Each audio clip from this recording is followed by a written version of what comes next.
இல்லை ஜென்ரலாக oil and gas இண்டஸ்ட்ரிக்குள்ளே போகிறவங்களுக்குன்னு சில டவுட்ஸ்லாம் இருக்குது இல்லையா?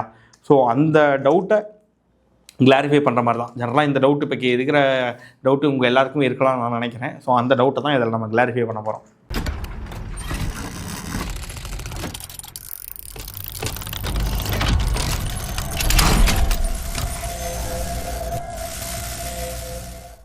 இப்போ கேளுங்க சார்.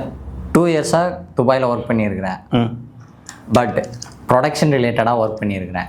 என்னோடய கரியரை இம்ப்ரூவ் பண்ணணும்னா என்ன கோர்ஸ் பண்ணலாம், என்ன கோர்ஸ் பண்ணால் என்னோடய கரியரும் க்ரோத் ஆகும், என்னோட நாலேஜும் நல்லா கெயின் பண்ண முடியும்னா என்ன கோர்ஸ் ரெஃபர் பண்ணுவீங்க? இல்லைங்க, நீங்கள் ப்ரொடக்ஷனாக எத்தனை வருஷம் ஒர்க் பண்ணீங்க? நான் அரௌண்ட் 2 இயர்ஸ் கல்ஃபில் ஒர்க் பண்ணியிருக்கேன்.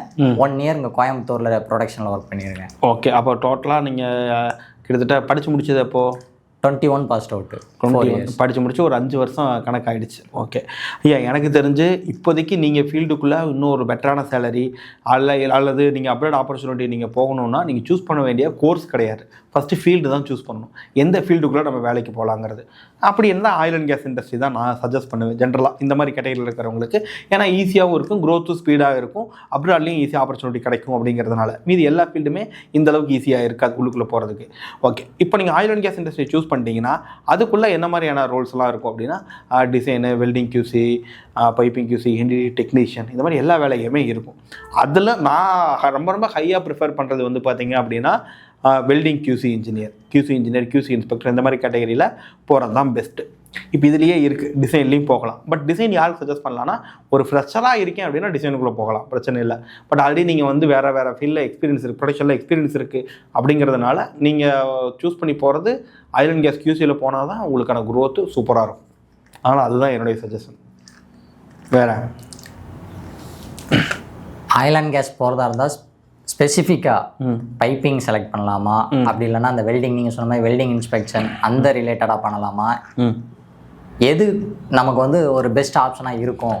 பெஸ்ட்டுனா எதை வச்சு நீங்கள் பெஸ்ட்டு சொல்லுவீங்க? சம்பளத்துலேயே இல்லை வேலை ஈஸியாக? சேலரி வைஸாகவே. சேலரி வைஸ் ரெண்டுலேயுமே சேமாக தான் இருக்கும். டிமாண்டு வந்து எதில் அதிகம் அப்படிங்கிறது ஒன்று இருக்குது. டிமாண்டு எப்போ அதிகமாக இருக்கும் அப்படின்னா அந்த ஃபீல்டை பற்றி கம்மியான பேருக்கு தான் தெரியுது அப்படிங்கிறப்போ அதில் டிமாண்ட் அதிகமாக இருக்கும். அதனால் நம்மளுக்கு வேலை ஈஸியாக கிடைக்கும். அப்படி பார்த்தா பைப்பிங்கில் வேலை ஈஸியாக கிடச்சிரும்.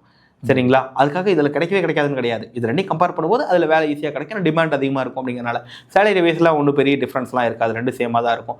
பட் நீங்கள் சொன்ன இந்த பைப்பிங் QC, அந்த வெல்டிங் QC அப்படின்னு நீங்கள் அதை ரெண்டு பிரிக்க வேண்டிய அவசியமே கிடையாது. இப்போ நீங்கள் பைப்பிங்காக இருந்தாலும் அங்கே போய் என்ன பண்ணுவீங்க, டிராயிங் கொடுப்பாங்க, அந்த டிராயிங்கை வச்சு ஒரு பைப் லைனு, ஒரு பெண்டு வருது, ஒரு பெண்டை நீங்கள் எரெக்ஷன் பண்ணி என்ன பண்ணுவீங்க, வெல்டிங் தான் அடிக்கணும் அங்கேயும். அப்போ அங்கேயும் வெல்டிங் QCயோட வேலை இருக்கும்.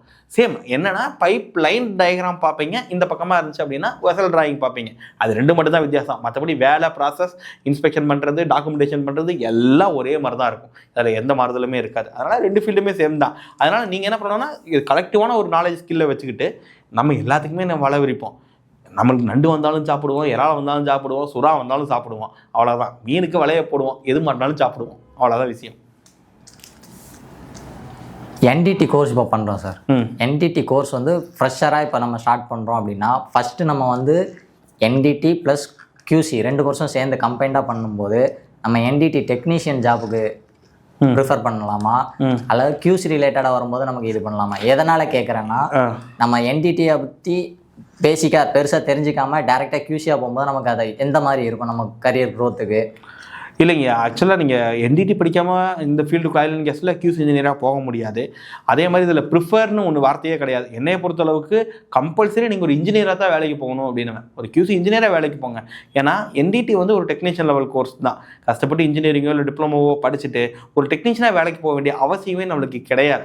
அதனால் நீங்கள் டேரெக்டாகவே QCயாகவே போகலாம். அப்போ QCக்கு தேவையான நாலேஜ் தான் நீங்கள் வளர்த்துக்கணும். ஏன்னா இப்போ NDT வந்து நீங்கள் QCயாக இருந்தாலும் படிச்சது ஆகணும், சர்டிஃபிகேஷன் மஸ்ட்டு.